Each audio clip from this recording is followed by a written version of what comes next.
a dar inicio, ¿sí? de estos estudios que vamos a comenzar a partir de hoy, que es escudriñando la palabra del Señor. Vamos a tomarnos el tiempo necesario como para ir analizando la Biblia capítulo por capítulo, verso por verso, y como vamos a escudriñar, no vamos a ir de carrera, vamos a ir poco a poco, con paciencia, para poder ir entendiendo lo que Dios quiere ministrarnos a través de su palabra, ¿sí? Y vamos a comenzar. Ya hemos hablado sobre Génesis 1 y 2 en una oportunidad, sí, hablamos. Hoy vamos a comenzar a leer el capítulo 3 de Génesis. Usted ubíquese allí, si no hay problema, ubíquese allí en Génesis 3. No. Bueno, no hay nada cuando termina acá. ¿Cómo?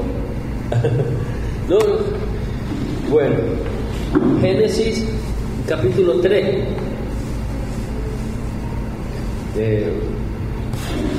Vamos a leer en el primer versículo, no lo vamos a desglosar todo, porque lo vamos a detener en la primera parte de este versículo. Hay algo interesante acá. Sabemos que este capítulo nos habla sobre la tentación, pero nótese que en el momento de la tentación el corazón de Adán y Eva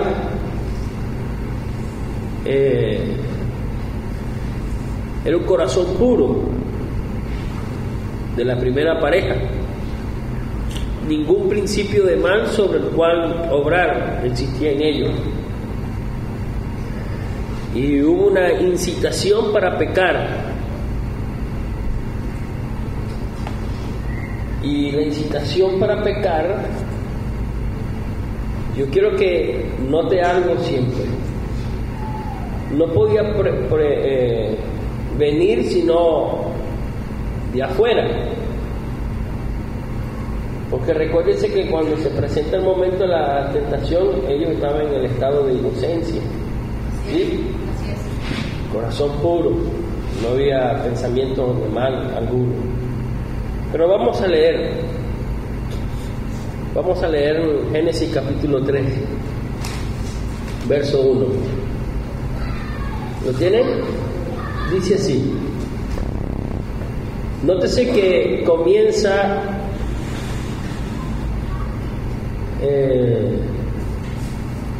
la versión textual que yo tengo, la versión Reina Valera, comienzan de esta forma: pero la serpiente era astuta, más que toda bestia del campo que Jehová Dios había hecho, y dijo a la mujer: con que Dios os ha dicho, nótese la pregunta, ¿no comáis de todo árbol del huerto? La versión Jerusalén dice: la serpiente era el más astuto de todos los animales del campo que Yahvé Dios o Jehová Dios había hecho, y dijo a la mujer: ¿cómo es que Dios os ha dicho, no comáis de ninguno de los árboles del jardín? Yo quiero que tome muy en cuenta la pregunta, porque desde un comienzo ya podemos notar la maldad, ¿sí? Desde un comienzo de la conversación. Y quien inicia la conversación acá, según lo que relata la Biblia, no es la mujer, la serpiente, que es el instrumento de un espíritu malvado una fuerza superior que Satanás. En este capítulo tenemos aquí un relato del pecado y de la miseria de nuestros primeros padres. Nos va a hablar también de la ira de Dios contra ellos, la maldición de la tierra por causa de ellos, al quebrarse la armonía de la creación y ensuciarse su belleza. O sea que aquí lo que vamos a encontrar todo es muy malo. Ahora, cuando leemos los dos primeros capítulos encontramos que todo está perfecto, ¿sí? Los dos primeros capítulos nos relatan el principio de todas las cosas. Y es interesante, como hablábamos la otra vez, la Biblia nos da respuesta a lo que hoy en día la ciencia aún no tiene respuesta. La ciencia continúa queriendo descubrir el origen de todas las cosas, ¿verdad que sí? Y se han inventado la teoría de la evolución. Un hombre llamado Charles Darwin, quien dedujo él que nosotros somos consecuencia, somos productos de la evolución. Pero es algo interesante o contradictorio, porque la misma ciencia no avala eso, no tiene cómo avalar esa aseveración que la misma ciencia hace. Es algo de locura, es algo loco. O sea, ellos aseguran que nosotros venimos consecuencia de la evolución, pero no tienen cómo comprobarlo científicamente. Y la Biblia nos relata a nosotros el origen de todas las cosas. Así que si queremos conocer de dónde provenimos y el origen de todas las cosas, no tenemos que ir sino que a la palabra de Dios. Amén. Ahora, capítulo 1 y capítulo 2, todo va perfecto. Sin embargo, cuando comenzamos a leer el capítulo 3, hay una palabra allí que es interesante. Nótese que comienza diciendo pero. Es como cuando tú estás contando lo que te pasó en el día de hoy y todo iba bien, marchaba bien, como nos contaba Teresa, ¿verdad? Que temprano se levantó, hizo sus quehaceres, lavó, pudo dormir la siesta, todo lo demás, pero imaginémonos que en el transcurso del día hubo un contratiempo. Entonces Teresa comienza a relatarnos la historia del día de hoy en su vida, y todo iba perfecto hasta que vino el contratiempo. Pero bueno, acá sucede lo mismo. Todo iba bien, todo estaba perfecto, ¿sí? El capítulo 1, capítulo 2, hasta que entramos al capítulo 3 y encontramos que el capítulo 3 comienza con esta palabra pero. O sea que a partir de allí se empieza a notar el contratiempo. Sí, al comenzar a leer el capítulo nos encontramos con esa palabrita pero, indicándonos que todo hasta el momento marchaba bien. ¿Hasta qué punto? Hasta que aparece ¿quién? La serpiente. Y mire con qué fin se apareció esa serpiente. El único fin de ella era ¿qué cosa? Dañar.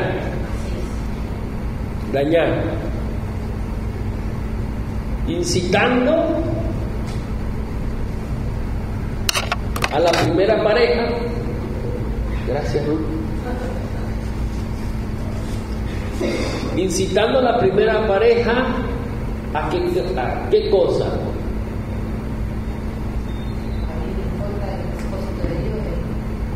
Exactamente, a rebelarse contra Dios. ¿De qué forma? ¿De qué manera?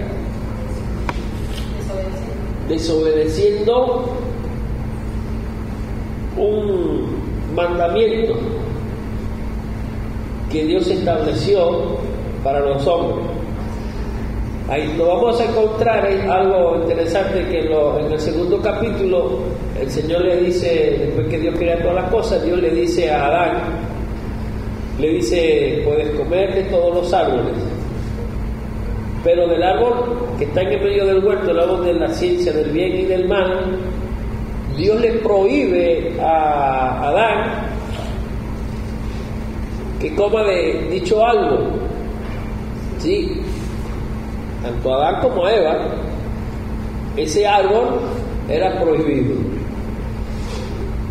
Ahora, uno se puede preguntar,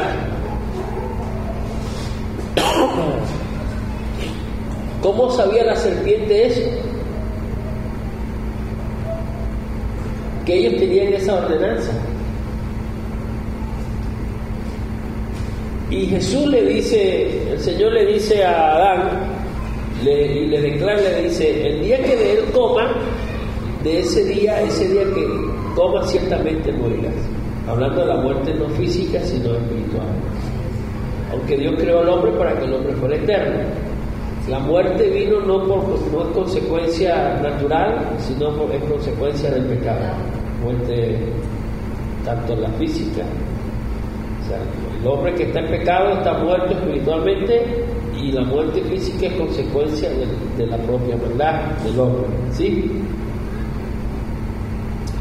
Bien, vamos bien hasta ahí, ¿no? Sí. Ahora, la tentación vino ¿de dónde? Vino de adentro o de afuera. De afuera, externamente. Yo no sé cuántos han sufrido esta realidad de ser tentados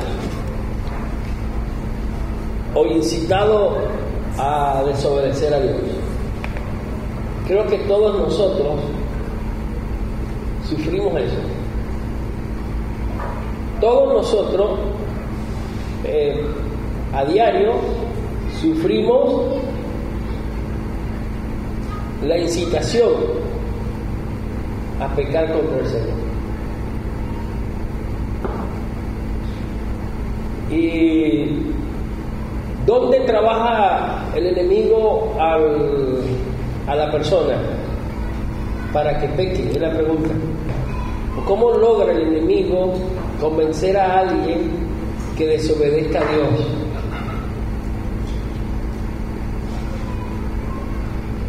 ¿Dónde le trabaja? En la mente, exactamente, en el pensamiento. Yo les pregunto,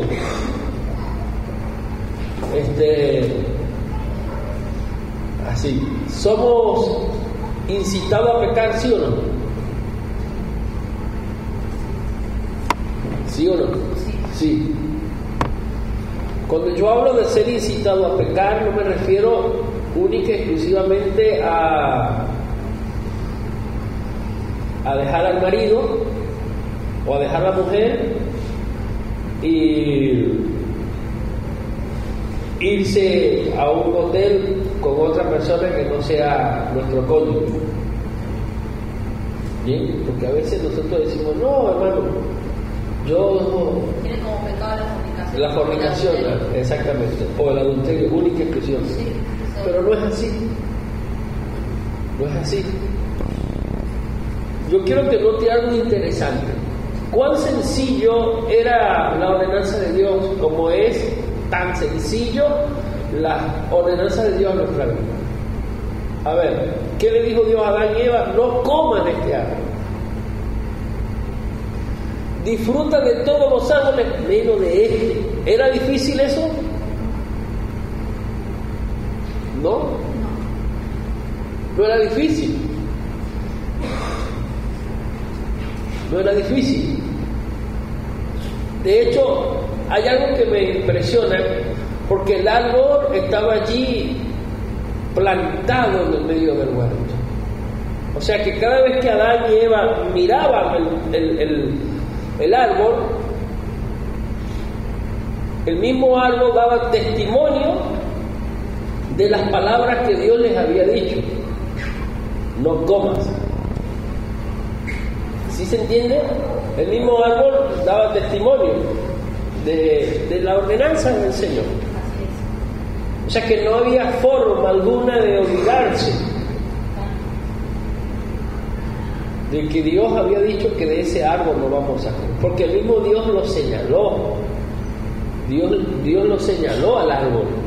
No es que le dijo cualquiera, le dijo, o sea, con nombre y apellido, por decirlo de otra manera, de este árbol no vas a comer. Ok. Y yo me pongo a analizar y qué difícil era eso. Y uno se pone a pensar, si estaba allí, cada vez que lo ve, no lo hagas. El mismo árbol te decía, no lo hagas. El mismo árbol daba testimonio. Ok. Sin embargo, dice la Biblia que la serpiente se acerca. Y el interés de acercarse, el único interés de acercarse Satanás, porque la serpiente era el instrumento, no vamos a hablar algo sobre eso, era una serpiente real, pero fue el instrumento. Y el único interés de acercarse a Eva es incitarla para que desobedezca lo que Dios había dicho que no haga. El único interés que tiene Satanás al acercarse a una persona es inducirlo, incitarlo a desobedecer.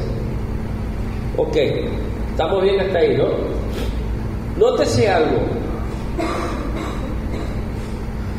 ¿Qué dijo Jesús en cuanto cuál debe ser nuestra actitud ante nuestros enemigos? ¿Verdad que sí? Amad a vuestros enemigos. Está allí presente. La Biblia nos da testimonio a nosotros de la palabra de Dios. ¿Ok?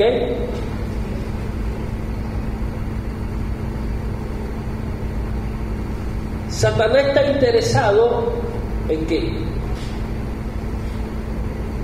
En que en vez de amarlo,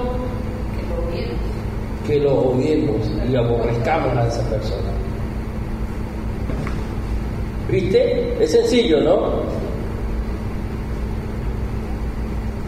Y hacemos de esa persona nuestro enemigo.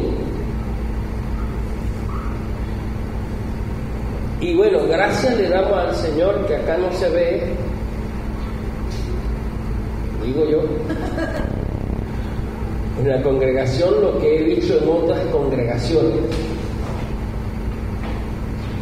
Uno va a otras iglesias y uno puede notar que entre hermanos cristianos, estoy hablando de hermanos en la fe, entre hermanos cristianos en la fe, no se hablan, no se saludan, no se hablan entre sí. Y uno, cuando habla con el hermano o la hermana, con los hermanos que tienen ese problema,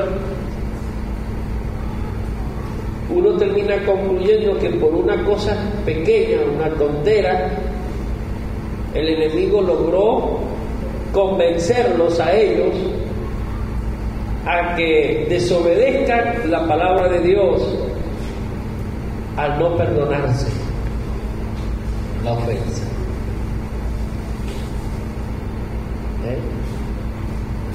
¿Quién logró convencerlos? El enemigo. Y ellos se hacen sabios de su propio entender, creyendo que está bien así. Y cuando uno habla con una persona, uno va a notar algo, que siempre tienen una excusa. Siempre, siempre, siempre. Y de eso vamos a hablar aquí en el capítulo Porque cuando Satanás logra convencer a Eva y a Adán para que desobedezcan, ellos buscaron justificarse delante de la presencia de Dios, culpando a otro. No, hermano, pero es que la hermana no me habla. Y como ella no me habla, yo no le hablo. Y justifica su error con el error del otro. Y se hace justa a sí mismo. Y se cree justa delante de los ojos de Dios y delante de los ojos de los hombres. Entonces uno va a la Biblia y dice, sí, hermana, pero la Biblia dice que tenemos que aprender a perdonar y amar. Aunque no nos amen, tenemos que amarla. Pero es que ella no me ama. El problema no está entonces en la persona, sino que el problema está en él o en ella. Es él o ella que no quiere aceptar su error, no da su brazo a torcer y no quiere reconocer ante Dios que está mal y que tiene que poner por obra la palabra del Señor, porque el enemigo logró convencerla o convencerlo que está bien hacerlo de esa forma. Miren, ayer me tocó hablar con un matrimonio tan apartado los dos. La historia es así. Yo lo estoy diciendo para que ellos puedan buscar al Señor, que los dos se reconcilien con Dios y puedan buscar a Dios. Él en una oportunidad le fue infiel a ella. Ella en venganza hizo lo mismo. ¿Sí? Ahora tienen un problema. Ninguno de los dos confía en sí. Cada vez que ella sale a hacer cualquier cosa, él no piensa otra cosa sino que ella fue a verse con otro hombre. Y cada vez que él sale, ella piensa lo mismo de ella, de él. Y se me acercó ayer el esposo a pedirme un consejo. Y estuve aconsejando. Lo primero que le dije que tiene que buscar al Señor, buscar a Dios. Y segundo, que tiene que mutuamente ganarse la confianza. Ok. Él la culpa a ella. Él le echa la culpa a ella. Y ella le echa la culpa a él. Y la realidad es que los dos son culpables. Y una de las raíces que impide que ese matrimonio fluya como tiene que fluir en la falta de perdón. Y es un matrimonio extraño, raro. Viven juntos, ¿sí? Comparten todo, pero tienen un problema, falta de perdón entre sí. Y la falta de perdón los conduce a vivir como viven. Aunque viven juntos, pero viven divididos en todo. Entonces yo le dije, la falta de perdón es lo que está afectando acá. Entonces él se justifica no querer perdonarla porque ella me dice, sí, pero es que ella me dice que... Y cuando hablo con ella también se justifica la falta de perdón porque él no quiere reconocer. Bueno, están apartados del Señor. Es entendible hasta cierto punto. Eran cristianos. Y se conocieron los dos apartados, alejados. Él tenía a su esposa, ella tenía a su esposo, se apartaron y bueno, y se juntaron ahí. Están ahí. Nótese algo. Lo que a mí me sorprendió es que cada uno quiere justificar su error con el error del otro. Y no perdona porque aquella no quiere reconocer o este no quiere reconocer. ¿Sucede lo mismo acá, sí o no? O sea, dentro de la iglesia, vamos ahora al plano interior. Cuando uno se encuentra con esta realidad, la falta de perdón en la vida de un cristiano, normalmente, ¿qué nos dice? Justifica su error su falta de perdón la quiere justificar con el error del otro. ¿Cuál es el error de la otra persona? Que el otro tuvo la culpa y que el otro no quiere reconocer. Así. ¿Verdad que sí? No, pero es que no quiere reconocer. Pero eso no es lo que dice la Biblia. La Biblia no dice que tengo que aprender a reconocer, que hay que esperar que la persona reconozca para yo aprender a perdonar. Yo tengo que perdonar, por más que no quiera reconocer, perdonarla a la persona y amarle en el amor del Señor. Porque de lo contrario, no estoy obedeciendo a Dios. Y por eso muchas veces el Evangelio no es efectivo, hermano. Porque el enemigo, ese pensamiento de justificación, no proviene de Dios, proviene de Satanás. La pregunta es, ¿quién es o qué representa esta serpiente? Que haya sido una serpiente verdadera, porque yo quiero que estudiemos, veamos algo a la luz de la palabra, porque uno tiene que poder conocer a nuestro enemigo para poder pelear contra él. El hecho de que haya sido una serpiente verdadera es evidente por el estilo claro y natural de la historia y por las muchas alusiones hechas a ella en el Antiguo Testamento. La serpiente material fue el instrumento o herramienta de un agente superior conocido como Satanás y Diablo. Satanás y Diablo es la serpiente antigua. Vamos al libro de Apocalipsis, capítulo 12, verso 9. Esta serpiente antigua, hermano, está interesado en que nosotros como iglesia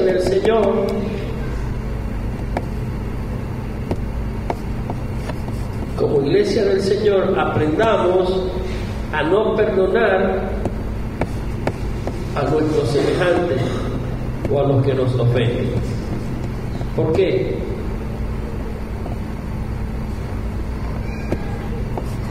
(12:9) de Apocalipsis. Miren, y fue arrojado el gran dragón, la serpiente antigua, el llamado Diablo y Satanás. Nótese que tienen dos nombres, Diablo y Satanás. Ya vamos a ver qué significa ambos. El cual engaña al mundo entero. Fue arrojado a la tierra y sus ángeles fueron arrojados con él. Nótese, a ver, leamos con paciencia. Y fue arrojado de la presencia de Dios el gran dragón, la serpiente antigua, el llamado Diablo y Satanás. Y mira una característica, una cualidad que tiene esta serpiente antigua, el cual engaña ¿a quién? Al mundo entero. Engaña. Tiene un poder persuasivo de engaño. Tanto así, entonces dice, fue arrojado a la tierra y sus ángeles arrojados con él. Esto nos habla de cuando el origen del pecado comienza en el cielo, ¿sí?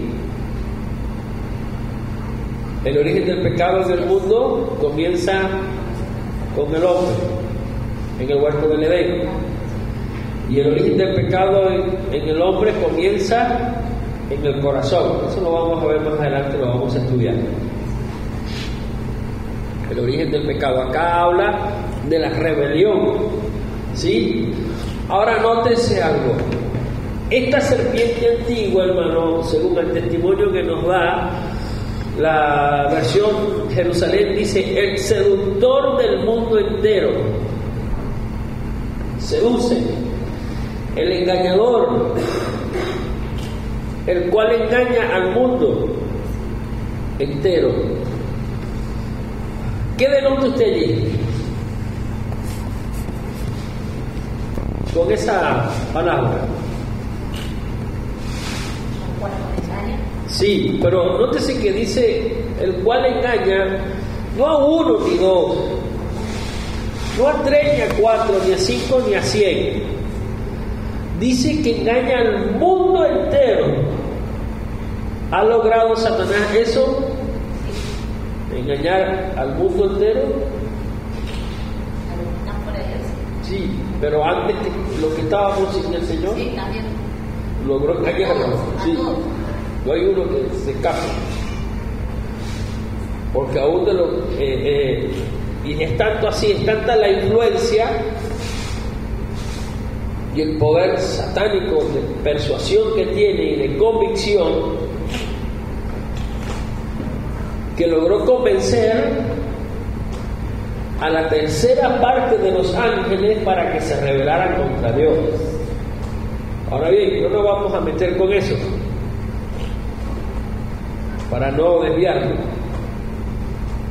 pero yo quiero que tome la magnitud. Por eso la Biblia dice: no ignoréis, no debemos ignorar las maquinaciones de Satanás. Y dice: sed sobrio y velad para estar firme contra las acechanzas del diablo, porque él anda como león rugiente buscando a quien devorar. Y nosotros, como cristianos, no escapamos de sus ataques. Como iglesia, no escapamos de sus ataques. Entonces, sí que han logrado convencer a multitudes de congregaciones a desviarse de la verdad de Dios. Y hoy tenemos muchas iglesias que han dejado al verdadero Dios para irse detrás del falso Dios, el Dios Mamón, el Dios del dinero.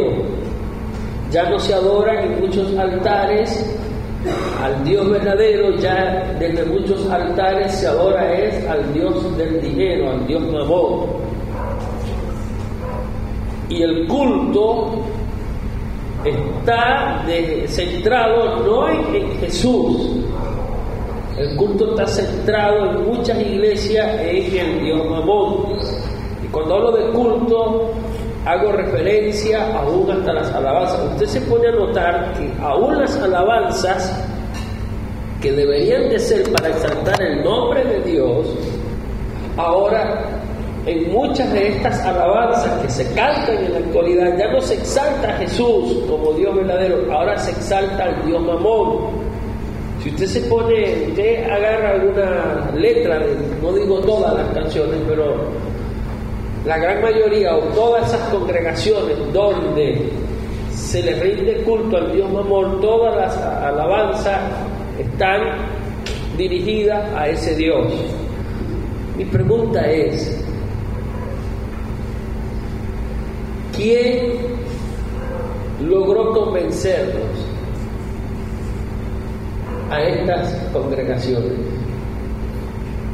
Y los sedujo de tal forma que ya no se canta adoración al Señor, ya se canta adoración al Dios Mamón, Satanás. ¿Quién seduce al cristiano para que no se congregue? ¿Ah? El enemigo.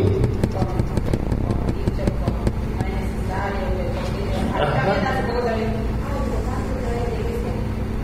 No eres religiosa, sino que así como tenemos tiempo para todo, ¿por qué no voy a dar tiempo a Dios? Exactamente. Y siempre tenemos una excusa, ¿verdad que sí? Cuando uno pregunta, ¿por qué no viniste? ¿Por qué te quedaste? ¿Con qué nos encontramos? Porque. Sí. Sí, hay una justificación. Una excusa que nosotros consideramos verídica, que nosotros la consideramos aceptable, no solamente ante los hombres, sino que, oiga bien esto, caemos en el error de que creemos que Dios acepta esa nuestra excusa. Y no es así, hermano. Por eso nosotros tenemos que aprender a tomar muy en serio lo que es la palabra. Pensar en lo que estamos pensando y ese pensamiento tenemos que aprender a filtrarlo con la palabra. A ver, voy a lo que decía al principio. ¿Qué dice la Biblia con la falta de perdón? ¿Ve? ¿Usted considera que es justificable ante Dios y ante los hombres no perdonar a una persona porque esa persona X? Según su sabiduría, nuestra sabiduría, nosotros creemos que está bien no perdonarla porque la persona es como es, pero ¿qué dice la Biblia? Que tenemos que perdonarla. Entonces yo tengo que aprender a obedecer a Dios y no dejarme engañar por el enemigo, porque Él me induce, Él es el que me conduce y me incita a no perdonar, porque Él sabe que en la falta de perdón no hay salvación. En la falta de perdón ahí es cuando no hay perdón, ¿qué hay?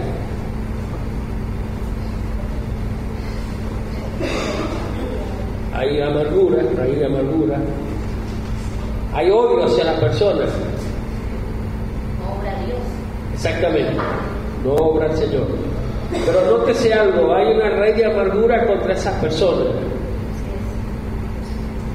Ok, ¿es justificable? Bueno, según los que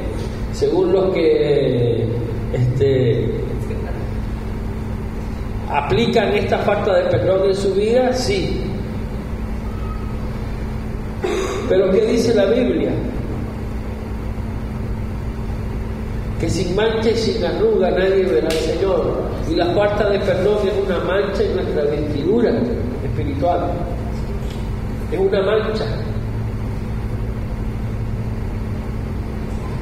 Dios lo considera como una mancha y nadie puede entrar a la presencia de Dios con las ropas manchadas. Entonces tú y yo tenemos que aprender a perdonar y amar a aquellos aún a los que no nos aman, amarlo en el amor del Señor. Cuando nosotros aplicamos ese principio en nuestra vida, ¿sabe que nosotros vamos a terminar ganándonos esa persona para el Señor? Terminamos ganándonos, por más que no le prediquemos, nos los ganamos para el Señor por el buen testimonio que le damos a esa persona. Esa persona termina convirtiéndose al Señor porque el Espíritu Santo comienza a hacer un trabajo en él o en ella. Entonces, cuando yo hablo de aprender a perdonar, que tenemos que perdonar, es estar dispuesto a ayudarle. Entonces, tiene una necesidad y está a mi alcance hacerlo, lo hago en el amor del Señor para darle testimonio como hijo de Dios. Y de repente yo no voy a suponer algo, esa persona a quien yo odio y a quien me cuesta perdonar, por X circunstancia Dios permite, que a veces tenemos que entender el lenguaje de Dios. Por X circunstancia Dios en su soberanía permite que esa persona caiga en una necesidad, bien sea una enfermedad, o lo que sea, falta de alimento, algo, ¿sí? Y yo tengo la posibilidad de ayudarlo, pero me encierro a no hacerlo porque no lo tolero o no la tolero y no lo hago. Si es inconverso, yo estoy orando a Dios para que supuestamente Dios lo convierta. Y bueno, Dios está escuchando mi oración y Dios va a usar su metodología y Dios permite que venga una adversidad a su vida. Y el más cercano a esa persona soy yo. Tengo que hacer. Supongamos que la persona no me quiera recibir a mí como persona, ¿verdad? Pero no dejo de extenderle la mano. Envío la ayuda con otra persona. ¿Sí se entiende? O sea, si no me quiere recibir no importa, pero yo tengo cómo ayudar y le voy a extender mis manos en socorro a esa necesidad que él tiene o ella tiene. Si me recibe, mejor todavía. Yo hago el intento de ir. Y si no me quiere recibir, no importa que no me reciba. Dejo allí la ayuda que necesita. Y le doy ese testimonio como hijo de Dios. ¿Qué cree usted que va a pasar allí, hermano? En la vida de esa persona. ¿Qué considera usted? Si no se convierte, por lo menos lo va a traer a reflexión. Lo va a traer a reflexión. Sí. No va a tener excusa, ninguno va a tener excusa. Ahora, nótese algo. El Espíritu Santo, ese buen testimonio o esa mi acción como hijo de Dios en el amor del Señor, tengo que hacerlo todo por amor, todo por amor. Y como en el amor del Señor hago lo que hago y le extiendo la mano y colaboro, ayudo en lo que, y me pongo a la disposición, el Espíritu Santo toma eso en sus manos para comenzar a hacer una obra en él o en ella. Y va a pasar un periodo de tiempo, pero al final la victoria es nuestra.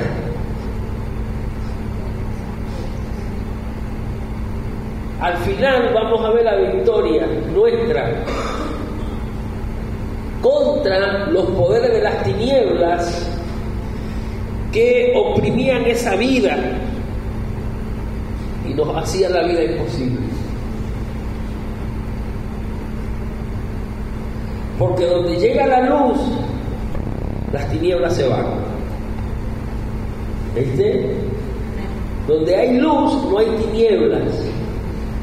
Entonces el Espíritu Santo toma eso y comienza a hacer un trabajo, entendiendo que el tiempo es de Dios. Y esa obra que hagamos nosotros por nuestra fe en Cristo, acuérdense que la fe tiene que acompañar de buenas obras. Nadie es salvo por obra, pero nuestras buenas obras son el testimonio de nuestra fe en el Señor. Y es lo que Satanás está interesado en que nosotros no hagamos, en que no demos buen testimonio y no hagamos esas buenas obras dando testimonio de nuestra fe en el Señor. Y nos seduce y nos conduce a desobedecer lo que la Biblia dice. Y por eso nosotros muchas veces no gozamos de las bendiciones que Dios tiene para nuestra vida, precisamente porque desobedecemos aún. Mire, en ese sentido, oiga bien, ¿cuántas madres o padres están enojados con sus hijos y no les perdonan un error? Y usted ve la vida de esa persona que es cristiana, pero que no le perdonó a una hija o a un hijo un error. Vea cuál es su condición de vida. Lo mismo nos dijo Juan también sufren. ¿Ves? Se frustran y tienen raíz de amargura. Pero si tú te pones a notar algo, o sea, si tú te analizas cómo viven, no prosperan en nada. En nada prosperan. Nada. Viven una vida de miseria. Y cuando tú vas, una de las causas es la falta de perdón. Y no hay prosperidad. Eso, la falta de perdón, o sea, ¿quién está interesado en eso? En que no apliquemos ese principio bíblico en mi vida y me incita a mí, como incitó a Adán y Eva a desobedecer a Dios, Satanás. Porque él sabe que de esa forma,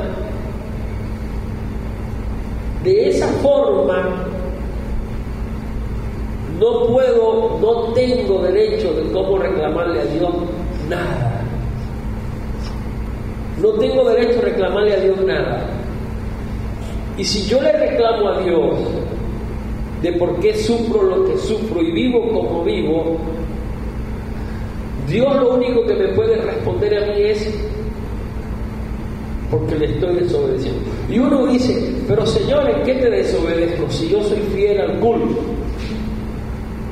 soy fiel a las ofrendas, soy fiel en el diezmo, soy fiel en la oración, leo la Biblia, y en fin, ¿viste? Y hacemos una lista de todo lo externo, la práctica externa.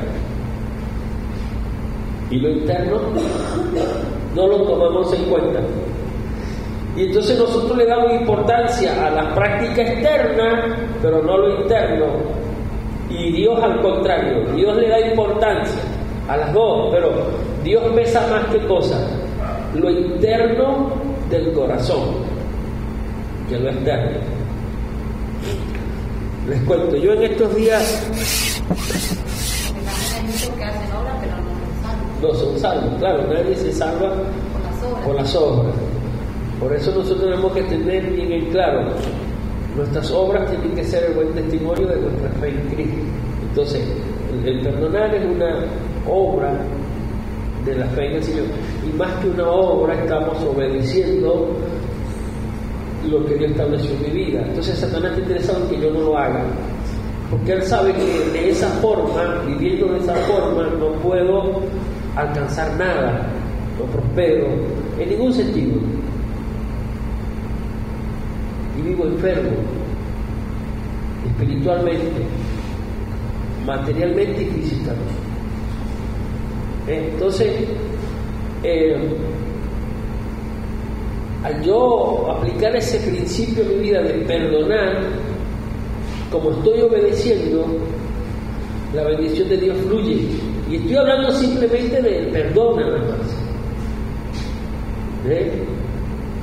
para no hablar de otras cosas, que lo vamos a ir profundizando de a poco, porque tenemos que quedar libres de todas, son ataduras, hermano. La falta de perdón es una atadura, tiene que quedar libre. La Biblia dice que el que el Hijo del Hombre libertare será verdaderamente libre. Tiene que perdonar a todos para que quede verdaderamente libre.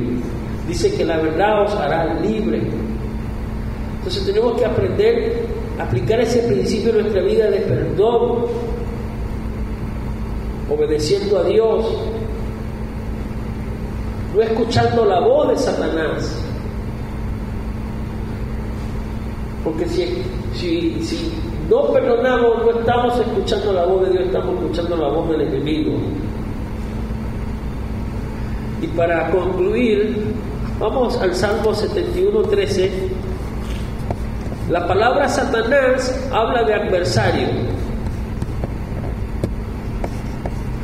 Salmo 71:13. Entonces usted me dice, hermano, pero me cuesta perdonar.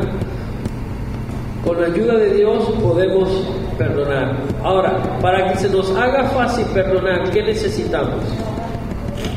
A ver, si yo pregunto acá, ¿a cuánto le cuesta perdonar? Más de uno me va a decir que le cuesta. Yo le voy a aceptar esa respuesta, pero le voy a dar un consejo.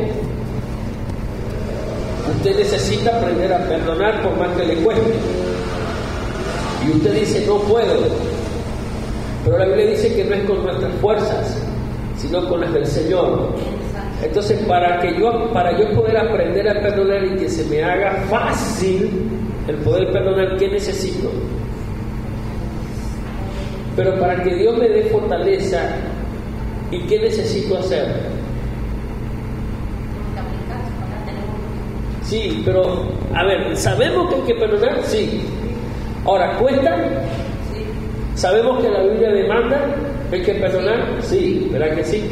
Pero tenemos gente que le cuesta, sabiendo que tienen que hacerlo, pero no lo hacen. Y uno les pregunta y uno dice, hermano, yo quiero y sé que tengo que perdonar, pero me cuesta perdonar a esa persona. Y sé que la falta de perdón me tiene en la condición que estoy. Vivo en la situación que estoy porque sé que estoy desobedeciendo a Dios. No prospero en nada.